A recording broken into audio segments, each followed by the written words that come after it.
What's up, everybody? Today we are doing a little bit different things than what we usually do. So we're going to get 90 options here. We're going to do randomly generate a number to get one of these 90 punters here on the right. There's only 9 punters listed at the NCAA website, but we're going to choose one of them randomly. As you can see here, bottom row, Kent State, all the way up to number 1, Matt Ariza. So 90 punters. Let's get into it. Here we go.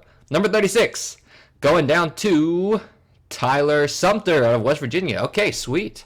Okay, Tyler Sumpter, let's get into it. This guy is one of those very rare COVID 8th year seniors. It's not actually 8 years, but I'm sure that's what it feels like for him. So he played at Troy for 3 years, came over to West Virginia, followed his special teams coordinator over there, and then played at West Virginia for 3 years. So let's start off with the good things about Tyler Sumpter. I think he's got a pretty big leg. What I really like most is probably his ability to not make that many mistakes. Right? He doesn't hit too many short balls, and when I mean short, I mean sub 35. He does actually hit a lot of 35 to 40-yard punts, which I'd like to see him clean up. But, hey, it's now or never. He's a senior, so he's going to be trying to make it in the NFL.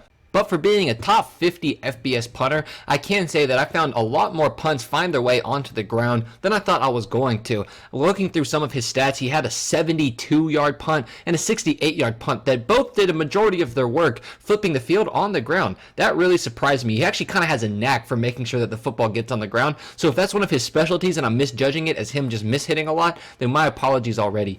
But that's probably the number one thing I would say his weakness is as a punter, is he just gets too many punts onto the ground. He's just not as consistent with hitting the high hang time punts that really fly and do well at the next level. Quite frankly, his punting style isn't notoriously one that does well at the collegiate level. That being said, against Oklahoma, he actually had a very, very solid game. He was able to punt like 8 times, had a great average, and this is one of those times I do believe he tried to put the ball on the ground on purpose. You can see here he kicks it across his body and just tries to get a nice little roll, and it worked out for him brilliantly. So I think he has a nice couple bag of tricks. I think he's got a couple of different styles he can hit out of. I would just like for him to clean up some of his low line drive punts that he too often hits, and like I said, some of them he just puts on the ground and it feels a little bit lucky.